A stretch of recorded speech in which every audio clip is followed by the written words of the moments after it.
I need some R&R wishes, yeah. Raw and real. I need some R&R wishes, yeah. Raw and real. Raw and real. Hey, what's up? Welcome to R&R Raw and Real with Shaz. Here's where we speak on the journey of self-improvement based off experiences, observations, opinions, and some facts. Some topics can be a little triggering, but others may be funny, a little raw, or a little bit edgy. So sit back, relax, grab a snack, grab your notebook, grab something to drink, or even grab your headphones, and let's get raw and real. Hey, welcome to another episode of R&R Raw and Real with Shaz, where we dive into deep and sometimes challenging aspects of our personal and spiritual journeys. I'm your host, Shaz, and today we're talking about something many of us have experienced but rarely discuss openly: the season of silence. Have you ever felt stuck, unsure of your next steps, uncomfortable with the quietness of your life? Maybe you're feeling lonely and unfulfilled, wondering why this is happening. If this resonates with you, you are not alone at all. Today we're going to explore what it means to be in a season of silence and how to find purpose and peace within it. And did you know that a lot of the times we feel this way? It's because we've dealt with so much chaos, and a lot of us have lived in survival mode for a very long time. So quiet seems bad. It seems like lazy. It seems like you're not doing anything. It just seems like it's not supposed to be like, my life is not supposed to be this quiet. My life is not supposed to be this peaceful, or just, you know what I'm saying? It's just not supposed to be like this because we're so used to chaos. So we're going to talk about that. First, let's acknowledge that feeling lost, lonely, and unfulfilled is deeply uncomfortable. It's like walking through some fog where you can't see the path that you're on or ahead of you. Like, you can't see anything. You might feel isolated, as if God has forgotten you, or people have forgotten you, or your friends, or whatever that may be. But what if this isolation isn't a punishment? Because some of us do feel like that. What if it's a purposeful pause? I'm gonna give you guys a story from the Bible necessarily. I'm not gonna go too deep in it. I am not a pastor. Let me say this: I am not a pastor. I am just a young girl in her 30s who was born and raised in the church her entire life. Even went to church school until high school. I mean, all the way through high school. So if I'm going to speak on something, I'm going to pull a reference. I'm not going to drop any like crazy stuff. I'm not going to say nothing crazy. But I am a Christian. I may not do a lot of the Christian things, you know what I'm saying? But that's not for me or you to even judge or speak about. That has to be left in God's hands, because I'm still his child and I'm still going to do as he asks me to do. It's just we hard-headed. So sometimes in your hard-headedness, you do things that you ain't supposed to. But that doesn't mean that I don't love God. It doesn't mean that I don't worship him. It doesn't mean that I don't have a relationship with him, because I do. So let me just go ahead and put that out there now. I am not ordained or anything. This stuff you can simply go find for yourself if you look for it. So there's a story in the Bible where God's people experience silence and isolation. Think about Moses, who spent 40 years in the desert before leading the Israelites out of Egypt. Or even Elijah, who found God's voice not in the wind, an earthquake, or fire, but in a gentle whisper during his time alone in Mount Horeb. These moments of isolations were not punishments, but they were preparations. Preparations for what God was about to bring forth in their life. Preparations for For those of you who are not solely outright spoken on your relationship with God, but you're more of a spiritual person, isolation was preparation for what was about to come. It's preparing you for what was about to come, whatever the universe may align, whatever, if that's how you feel, whatever is coming forth to you, the period of isolation, it may not have been an, or it may not be punishment, but it's preparation. And we have to stop and notice that. It's natural to feel discomfort in these times. We're conditioned to seek constant stimulation and immediate answer all the time. Our entire generation. Granted, if you're a millennial, we are as old as the internet. We are as old as the internet, but we know how this works. We know what to do. We were used to going outside. It seems like the things that we tried to do, like as kids, like stay away from, screen time, we try to do now as adults. We try to limit our screen time and make sure we go outside and get fresh air. We still do those things, but we are conditioned to seek constant stimulation and immediate answer because that's how this world is. It's like now, now, now, now, now, now, now, now, now, now, now, now, now. And nobody understands patience. Nobody. They think you have to have it now because if you don't have it now, you're not going to have it eventually. That's not true. That's not true. What if we embraced the discomfort? What if we saw this silence as an invitation to deeper reflection and growth and elimination of things that don't belong? I'm going to put that out there too. Being comfortable with the uncomfortable is a profound practice. It requires us to sit with our feelings without immediately trying to fix them. You ever sat with a feeling and be like, all right, I got to fix this. I can't sit like this. I can't be like this. And you try to just push past it, but you just can't. Like every time you try to push past it or every time you try to go around it, it finds its way back to the front center of that that frontal lobe. Like, oh, so you thought you was gone. Okay. You ever, or this has happened to me. I'm watching TV, minding my business, just watching the show, scrolling a little bit from time to time, and I happen to catch a part in it, and I just instantly start crying. I mean, full blown tears. Or you could be sitting somewhere, and it just takes over you. That feeling, that emotion takes over you. That ever happen to anybody? And it's like you just can't fix it. You have to feel it. It's about acknowledging our loneliness and unfulfilled desires and understanding that these feelings are a part of our journey, not the end. Learning to manage and feel and understand your feelings without immediately trying to fix them is going to assist you in the long run. It's going to assist you in the next phase of your life. It's like assisting LeBron with a dunk. You know what I'm saying? Like, value. Like, we have to have this time in order for us to slam dunk it in the next round. We have to have this time so that we know how to be a better player. We know how to deal with these things. So when these things come about, we know how to manage our feelings and we understand what this silence means. In these quiet times, we have a unique opportunity to do the work that prepares us for what's next. This is the time to deepen our relationship with God, with yourself, strengthen our inner selves, and to refine our vision. Do you know that your vision can change? Do you know that your purpose can change? Do you know that? I'm going to be honest. I thought my purpose was always one thing and one thing only. I never thought that my purpose could be multiple things at different seasons and stages of my life. And I didn't realize that until I got older because I wanted to be this. I wanted to be a lawyer when I was like 7, from like 7 to 10 or 12. I wanted to be a lawyer. Something changed in my life. I ain't want to be a lawyer no more. At all.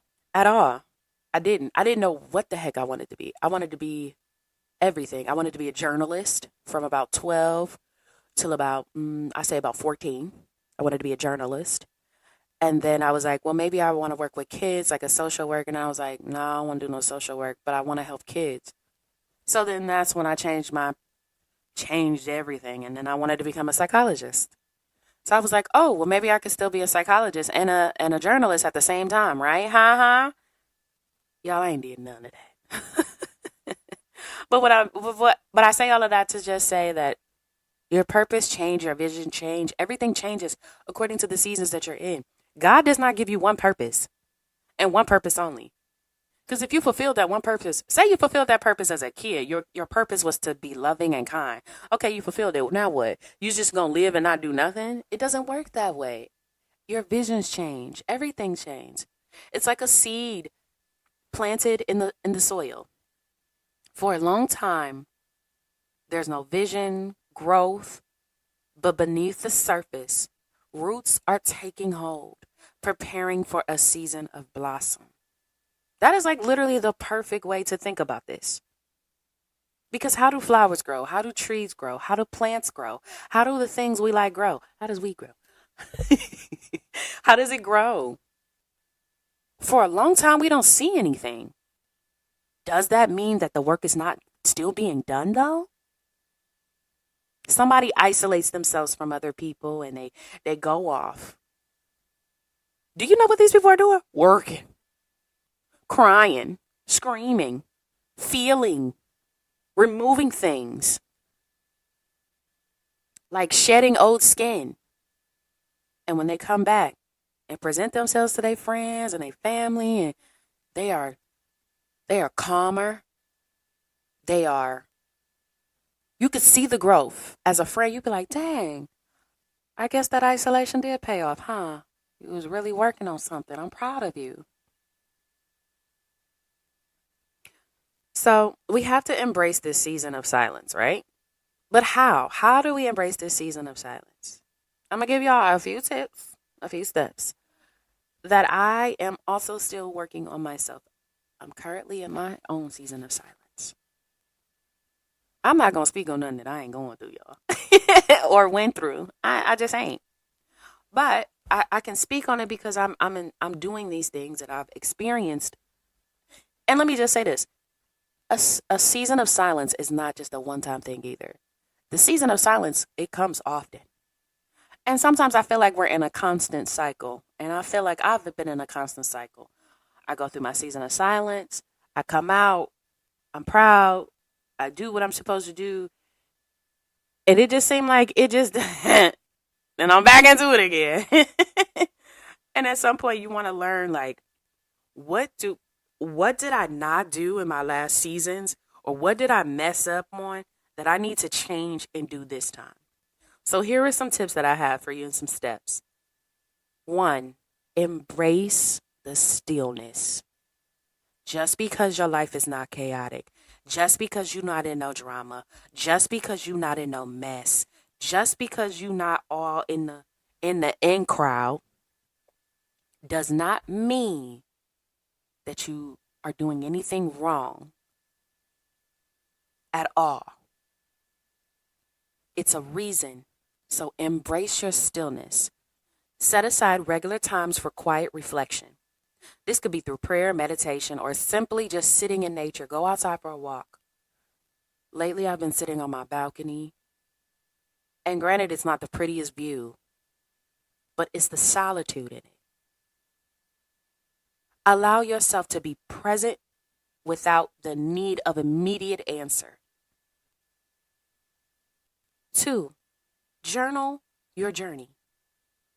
Write down your thoughts, feelings, and prayers. Journaling can help you process your emotions and recognize patterns in your spiritual journey. I may journal for like a week and then I won't journal again. And then I'll think about it and I'll do it again. And I'll be like, oh, shoot, I need to do this. And then I won't. But I remember in school growing up, I think I was like fifth or sixth grade, our teacher used to make us journal every morning. We would have to say what we're thankful for. We would have to say some of the challenges we're facing and our feelings. I had no idea why our teacher made us do this every day, but we did it. And, not knowing that this was a helpful tip. So, journal, get you a book, or if you are not a writer, some people just are not good at writing their feelings. They feel like they're writing and writing and writing, and then the pen gets your hand gets all tight, the pen gets slippery. You get sweaty palms, and you start writing too fast. Your mind is going, and you're not writing as fast as your mind is going. Get a recorder. Get a recorder. Do a voice memo, or do talk to text on your iPad or on your phone if that's the type of person you are. You don't want the pen and paper. Like, it's going to help you process things and see your patterns and where you make the same mistakes when certain situations happen, or you could see how a certain situation may have made you feel and you didn't want to feel it anymore. Two, or I'm sorry, three, seek wisdom. Read scriptures, books, listen to sermons, listen to self development, self help podcasts that speak to the season of silence. Find comfort in knowing that many others have walked this path before you, or with you right now. Or with you right now. You ever wonder why you ain't talked to your friend? Dang, it's been a week and I ain't talked to my friend. Going through something. Keeping their head down. They dealing with whatever is in front of them right now. And it's not personal to you. Don't take that shit personal. It ain't got nothing to do with you. They still got to operate their life and everything while dealing with this season. And it's your job as a friend. This is for all the friends out there who realize that their friends have been distant. Understand that your friend is going through something, and sometimes they cannot express it because they're still going through it. And they don't know how to make it make sense to you because it may make sense to them or it may not make sense to them. So how can they explain something to somebody else that doesn't make sense to somebody else? It don't make sense to me. So how the hell is it supposed to make sense to you? And people be like, oh yeah, I understand. I get it. No, you don't. No, you truly don't. No, you don't. You may think oh, there she go with her God stuff again. She leaning on God and trusting God. Man, I'll be out here getting it. Some people can't. You know what I'm saying? So don't be that person. For the ones who are listening and haven't experienced that season of silence, or you're no longer in that season of silence, remember how you felt. Remember that. Be mindful of that. And be a person that your friends can go to. Number 4 is connect with your community. As a friend, I should be able to tell you, hey, I'm really fighting something. But while it may seem counterintuitive during a season of isolation, finding a trusted friend, mentor, or support group can provide encouragement and perspective. Be careful with who you tell these things to. I've had that experience where I've told people, or I'm not gonna say people, I may have told someone about something that I was dealing, or that I'm in a season of silence, and the person just didn't understand. They just was like, oh, okay. Now I felt stupid because I felt like, damn, I told the wrong person. Because that's not the response that I was looking for. Or that's not the response I may slightly have expected. Because I have a small window for expectation for people. Small. When I say small, I mean it's dang near 2 of your fingers touching. That's how small I have of an expectation for people. So, with that being said, for some of us, we just may need to go to our parents, if your parents are those type of people, um, a church member, a pastor, a therapist, whoever that community is. While you're in this season of silence, I know it sounds crazy and it just doesn't make sense because you're in silence. You're not really supposed to be, you're not supposed to talk about your problems for so long because then the problem becomes bigger. It grows. Did you know that? Did you know that the more you talk about your problem, the more you ponder on your problem, the bigger the problem grows. Mm. So don't sit and talk. Don't talk to a person that is not going to give you some perspective and encouragement. A lot of people during this time want to hold you accountable, or they want to say things that they think may help, and it ain't helpful at all. I didn't ask you to play devil's advocate. I didn't ask you to hold me accountable. You got responsibilities. I'm not dumb. I'm still here. Mentally, I'm not stupid. I didn't lose everything. I just forgot that I don't like, oh, I got responsibilities. Ain't nobody forget that. But as my friend right now, I just need encouragement from you. I need you to tell me, you know what, I'm proud of you for taking your time and working on the deeper parts of you. I know it's not easy and I know it's hard. And I'm proud of you. Keep going. Don't give up. Those are encouraging things. Or if they ask for a perspective, give your perspective. Don't just offer your perspective if ain't nobody ask you. Not when somebody is going through this season like this, because it can make or break them. You could really damage them and make it worse.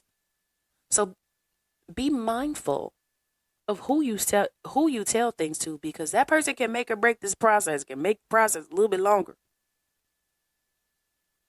And number 5 will be to serve others. Nothing is as fulfilling as helping someone in need. I'm not talking about the people who need all the damn time. You don't want to extend yourself too far to people that constantly need help. It could be something as simple as going to help your grandmother plant flowers in her front yard. That's fulfilling. Why? Because you're making someone else smile in your time of silence. Sometimes the best way to find fulfillment is by helping those in need. Serving others can shift our focus from our own discomfort to the broader picture of to the broader picture of God's work in this world. Just help somebody. Just do something small for somebody. Just help them. If they be like, oh man, I got a test to study for. Hey, you need some help studying? Or you need somebody to help you? Oh my God, yes, thank you. Or, oh my goodness, I got to go to 4 different stores today. I don't have time to go to the store all the way over here on that side of town. And I got to go to these stores, these 2 stores, and they over here. Be that friend and be like, hey, why don't you send me the list of what you need from this store? And I'll grab it for you since I'm on this side of town. Oh my gosh, thank you so much. You know how much time you cut that person? You just made that person's day. Something just small. It does shift our whole focus. Remember, this season of silence is also just temporary. It is a part of your journey. It's not the destination. It's not the end. God's timing is perfect. And while we may not understand it now, this period is preparing us for something greater. It's teaching us something so that when we go into the next season or the next phase or the next thing, we get the next job or we get the next bonus or we graduate or whatever that may be, whatever we learned and whatever we did in that process and behind us before we continue, I'm going to have to use probably in the beginning stages of the next phase, or if not later on in the next phase. So there's a reason why I'm going through this. There's a reason why I'm trying to learn this. There's a reason why I'm trying to understand this. It's because when I step into the next steps, I take that step forward, those blessings start to come. I understand what's going on and I know how to handle and manage it, and I won't crash, crumple, and fall. It is in the silence that we can hear the still small voice of God guiding us. Okay. Y'all know how I end with a quote all the time, right? So today is special. I got 2 things for you. I'm going to do one thing and then I'm going to do the other. So one, I have a prayer for you. I have a prayer for you. And this is totally different. This is not my typical. But I just felt like I needed to in this time. So I'm going to go ahead and pray for you. You can say this prayer to yourself or not. If you are not a person that prays, please skip this part. It is literally probably only going to take me 1 minute, just so you know. All right. Dear God, we come to you in our season of silence, feeling lonely and unsure. Help us to embrace this time as a period of growth and preparation. Teach us to be comfortable with the uncomfortable, to trust in your plan, and to find peace in your presence. Strengthen our hearts and minds and prepare us for the blessings that lie ahead. In Jesus' name we pray, amen. Thank you so much for tuning in. I hope you enjoyed today's episode. If you could do me one favor, share this podcast episode with someone, share this podcast with a friend, a coworker, a loved one. It really does help push my name higher and higher on the ranks of the podcast platforms. The more you share the actual podcast, the more views and listens I get. And I would really, really greatly appreciate that. And so, my ending quote for this episode is going to be: patience is not simply the ability to wait, it is how we behave while we are waiting. And that is from my girl, Joyce Meyer. So you guys know that I'm going to end with a quote. I always do. The quote for today is: patience is not simply the ability to wait. It's how we behave while we are waiting. And that is by my girl, Joyce Meyer. This quote highlights that patience during silent seasons is about maintaining faith and a positive attitude even when immediate answers or progression are not apparent. So, again, I want to thank you so much for tuning into this episode this week. Don't forget to share this episode with a friend, a family, a coworker. Hell, everybody. Instagram, YouTube, Twitter, all of them. And remember, you are not alone. And this season of silence is a part of the beautiful journey that God has for you. Until next time, stay blessed. Bye. Woo! What an episode. Listen, before you go, I just want to know if you really enjoyed this episode. Would you mind sharing it with a friend, a coworker, a family member, or whoever? I would greatly appreciate that. And then, two, whatever podcast platform that you're streaming this on, or if you're watching it on YouTube, please go leave me a comment or leave me a 5-star review. This helps others find my podcast just like you did. And if you want to keep up with my socials, my handle is RNR with Shaz on all platforms. Again, that was RNR with Shaz, CHAS, on all platforms. Thank you once again for all the love and all the support. Stay safe and stay strong. Until next time. Bye.